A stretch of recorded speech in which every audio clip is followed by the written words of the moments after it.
Stephen Fishbach's Survivor blog, The Difference Between Good Survivor Play and Bad Explained. Stephen Fishbach was the runner-up on Survivor, Tocantins, and a member of the jury on Survivor Cambodia, Second Chance. He has been blogging about Survivor strategy for people since 2009. Follow him on Twitter at Stephen Fishbach. One whole day is enough time to turn anybody's head around. Sandra Diaz-Twine, winner, Pearl Islands and Heroes vs. Villains. Survivor, with a special guest star? Wait a minute, are they stranded on Gilligan's Island? When John Cochran stepped onto Debbie's boat asking, "Hope it's okay if I join ya?" It marked a major revolution in the history of the show, the first time a contestant has ever appeared on Survivor, at least the US version, while not being part of the game itself or a family visit. So what's next for show? Could a tribe win JT as a reward so he could help them build a shelter? Russell Hantz will find you an idol? Wanda Shirk shows up to sing a bedtime song? Fortunately, Cochran didn't jump the Shirk. I was delighted to see him swan into Survivor as an elder statesman of strategy. And I kind of even like the idea of winning a special strategy consultation with an expert in the game. When everybody around you is lying to your face, it can be invaluable to have a non-biased conversation. However, Cochran runs into one big problem: Debbie doesn't think she needs any help. This has to be a little nerve-wracking to be separated from the tribe, Cochran says. Actually, it's not, Debbie responds. Do you have any fears? Cochran asks. I don't, says Debbie. Cochran does a fantastic job of homing in on Debbie's overconfidence. And maybe he nudges her to be a little more self-aware. Though I was reminded of Tyson's quixotic heart-to-heart with Coach in Heroes vs. Villains. The real gift that Cochran offers is a shoulder to cry on, and a few pats on the back. You hold a lot of emotion in on Survivor.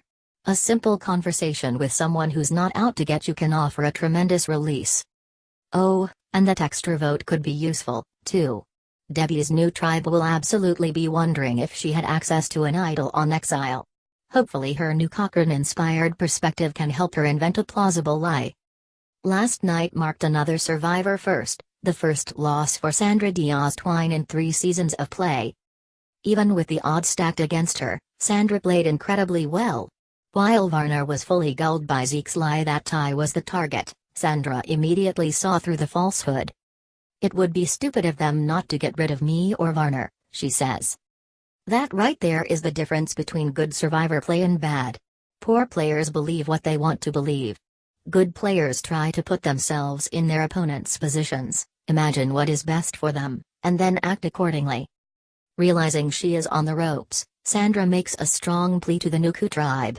She notes that 3 contestants from Karong are still in the game, and this is an opportunity to take one out.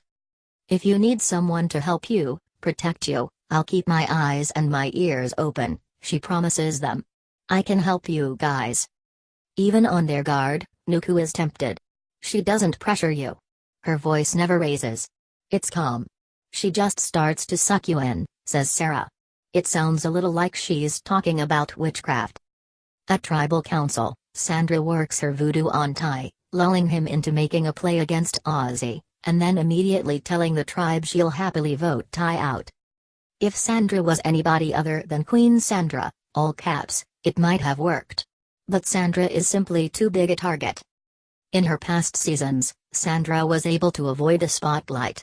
The reason I probably was able to get where I am now is because people had other agendas, she said during the final tribal in Pearl Islands.